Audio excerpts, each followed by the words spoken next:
दोस्तों, जैसा कि हम सब जानते हैं कि इंडिया में कई सारे फ्रॉड्स हुए हैं, लेकिन इन सारी बातों में एक चीज कॉमन है कि ज्यादातर फ्रॉडस्टर्स फ्रॉड करके लंदन भाग जाते हैं। जैसे नीरव मोदी, विजय माल्या, ललित मोदी, ये सब वो लोग हैं जिन्होंने इंडिया में हजारों करोड़ों का फ्रॉड करा है एंड फ्रॉड कर कर लंदन भाग गए हैं। एक रिपोर्ट से ये भी पता चलता है कि इंडिया के 6000 से भी ज्यादा क्रिमिनल्स एंड फ्रॉडस्टर्स लंदन चले गए हैं, बल्कि और देशों के भी फ्रॉडस्टर्स फ्रॉड करके लंदन भाग जाते हैं। ऐसा क्यों?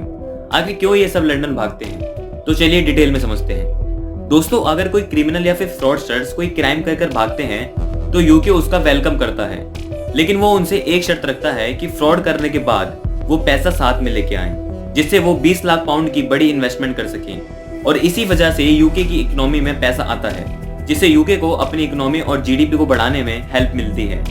यूके में 20 लाख पाउंड की इन्वेस्टमेंट करने पर विदेशों से भागकर आए लोगों को गोल्डन वीजा की फैसिलिटी भी दी जाती है, जिससे वो पूरी जिंदगी यूके में रह सकते हैं। और मैं आपको बता दूं कि जिनको गोल्डन वीजा की फैसिलिटी मिलती है उन पर यूके के सख्त कानून भी नहीं लगते, और यही वजह है कि सभी फ्रॉडस्टर्स और क्रिमिनल्स क्राइम कर लंदन भाग जाते हैं। हालांकि इंडियन गवर्नमेंट ने कई बार इंडिया से भागे हुए 131 क्रिमिनल्स और फ्रॉडस्टर्स को यूके की गवर्नमेंट से मांगा, लेकिन यूके की गवर्नमेंट ने आज तक इन 131 भागे हुए में से 1% ही लोगों को दिया है, और बाकी के लोगों को वो अपने ह्यूमन राइट्स को दिखाकर टाल देता है, क्योंकि यूके के ह्यूमन राइट्स बहुत स्ट्रॉन्ग है, जिसके चलते यूके की अदालतों को लगता है कि अगर यूके में आए किसी विदेशी व्यक्ति को उसके देश को सौंपने पर वो देश उस व्यक्ति को टॉर्चर या फांसी की सजा देगा, तो ऐसे में वह उसके देश को देने में मना कर सकता है। और इन्हीं मजबूत रूल्स की वजह से भारत के ही नहीं बल्कि कई देशों के फ्रॉडस्टर्स और क्रिमिनल्स लंदन भाग जाते हैं। लेकिन ह्यूमन राइट्स तो बस एक बहाना है, असल में तो उनका मोटिव लूटे हुए पैसों से अपने देश की जीडीपी को बढ़ाना है।